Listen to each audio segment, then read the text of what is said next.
할렐루야. 오늘은 6월 18일 목요일입니다. 오늘도 정시 매일 예배를 드리시는 성도님들의 삶과 가정 위에 하나님의 은혜와 평강이 가득하시기를 축복합니다. 다 같이 사도신경으로 우리의 신앙을 고백하며 예배의 자리로 나가겠습니다.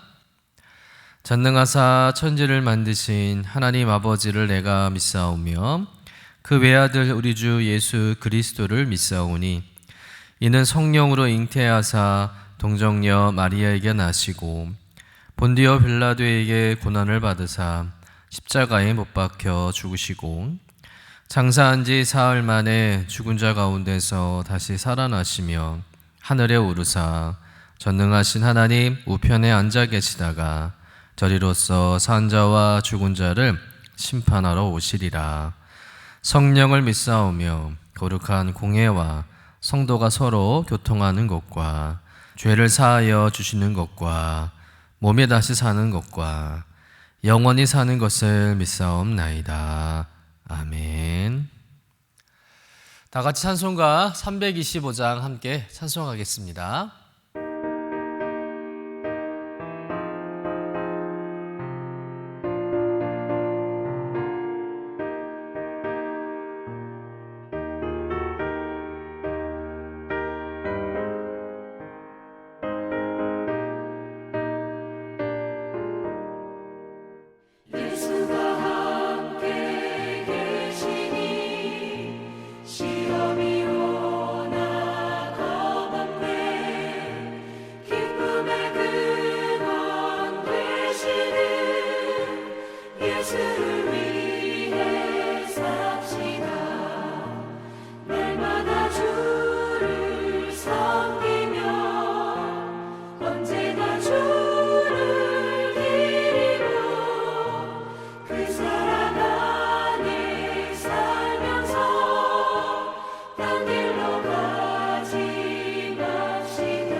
오늘 우리에게 주시는 하나님의 말씀은 고린도전서 16장 1절에서 9절까지의 말씀입니다. 함께 받들어 읽겠습니다. 성도를 위하는 연보에 관하여는 내가 갈라디아 교회들에게 명한 것 같이 너희도 그렇게 하라. 매주 첫날에 너희 각 사람이 수입에 따라 모아두어서 내가 갈 때에 연보를 하지 않게 하라. 내가 이를 때에 너희가 인정한 사람에게 편지를 주어 너희의 은혜를 예루살렘으로 가지고 가게 하리니 만일 나도 가는 것이 합당하면 그들이 나와 함께 가리라. 내가 마게도냐를 지날 터이니 마게도냐를 지난 후에 너희에게 가서 혹 너희와 함께 머물며 겨울을 지낼 듯도 하니 이는 너희가 나를 내가 갈 곳으로 보내어 주게 하려 함이라. 이제는 지나는 길에 너희 보기를 원하지 아니하노니 이는 만일 주께서 허락하시면 얼마 동안 너희와 함께 머물기를 바람이라. 내가 오순절까지 에베소에 머물려 함은 내게 광대하고 유효한 문이 열렸으나 대적하는 자가 많음이라. 이는 하나님의 말씀입니다. 아멘. 이제 고린도서 말씀의 마지막 장이 되었습니다. 그동안 사도 바울은 고린도 교회 안에 있었던 많은 문제들에 대한 권면을 했습니다. 성도들 간의 분쟁 문제, 소송 문제, 결혼과 독신에 대한 문제, 음행의 문제, 또 은사에 관한 문제, 우상 제물에 관한 문제, 성만찬에 관한 문제, 부활에 대한 문제들, 여러 가지 문제를 언급한 후에 바른 길을 가르치고 권면하고 또 지도했죠. 그리고 이제 사도 바울은 고린도전서 마지막 장에서 연보 곧 헌금에 대한 바른 신앙의 자세를 권면합니다. 우리 본문 1절의 말씀을 같이 한번 읽어보겠습니다. 성도를 위하는 연보에 대하여는 내가 갈라디아 교회들에게 명한 것 같이 너희도 그렇게 하라. 자, 여기에서 성도를 위한 연보란 예루살렘 교회를 돕는 목적으로 드리는 특별 헌금을 말합니다. 당시 사도 바울이 선교 활동을 하던 중에 온 유대 지방에 가뭄이 극심하고 흉년이 들면서 예루살렘 교회가 어려움에 처했다는 소식을 듣게 됩니다. 그때 사도 바울은 방문하는 모든 교회들마다 힘을 합해서 예루살렘 교회를 도와야 된다는 사실을 전하고 정성껏 헌금할 것을 부탁하고 권면했던 것입니다. 여러분, 예루살렘 교회는 어떤 교회입니까? 지금으로 말하면 영적 모교회 같은 교회죠. 고향 같은 교회입니다. 무엇보다 이 땅 위에 최초로 세워진 교회가 예루살렘 교회죠. 그곳에서부터 복음이 시작되었고 복음이 전파되었고 여러 이방 지역의 사도들과 일꾼들을 파송해서 복음 사역을 도와준 교회가 바로 예루살렘 교회입니다. 모든 교회가 예루살렘 교회의 복음의 빛을 지고 있는 거예요. 그렇기 때문에 이방 지역에 있는 모든 교회들이 예루살렘 교회의 어려운 사정을 외면할 수 없는 문제였습니다.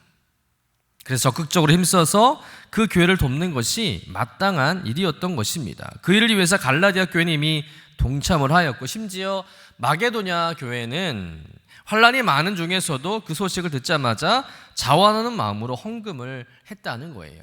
이렇게 예루살렘 교회보다 더 가난하고 어려운 교회들도 기꺼이 헌금을 하며 예루살렘 교회를 도우려고 했는데 정작 고린도 교회는 재정도 넉넉하고 힘도 있으면서 차일피일 미루면서 그 헌금을 하지 않고 있었던 것입니다. 그래서 사도 바울은 예루살렘 교회를 위해서 적극적으로 헌금할 것을, 연보할 것을 부탁하고 강조하고 있는 것이죠.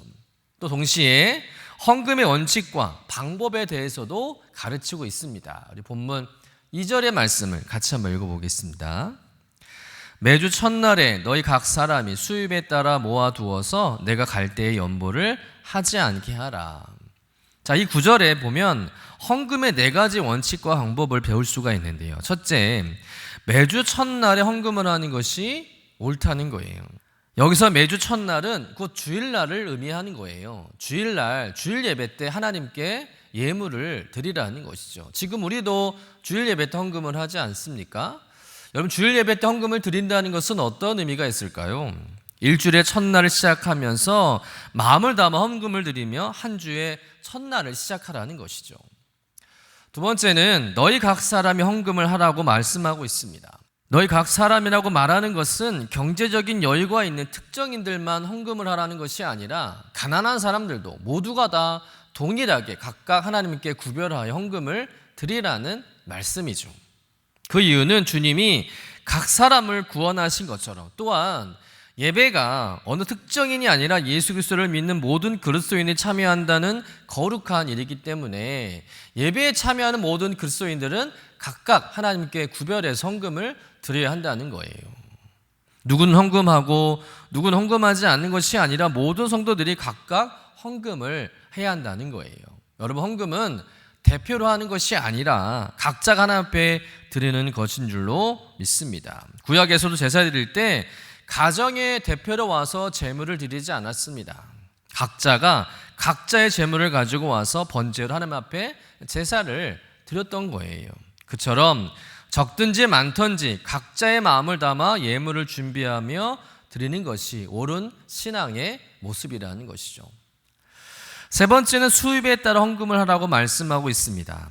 수입을 얻은 대로 헌금을 하라는 것입니다. 수입이 많은 사람은 헌금도 많이 하고 수입이 적은 사람은 또 헌금을 적게 하는 거예요. 자기 형편껏 헌금을 하라는 것이죠. 하나님 인색한 마음으로 헌금하는 것을 기뻐하지 않으십니다. 반대로 하나님은 땀 흘려 수고하여 얻은 물질로 헌금하는 것을 기뻐하실 줄로 믿습니다. 왜냐하면 그 안에 우리의 눈물과 중심과 또 땀이 있기 때문이죠. 네 번째는 어떻게 헌금을 드리라고 말씀하고 있습니까? 모아두어서 헌금하라고 말하고 있습니다.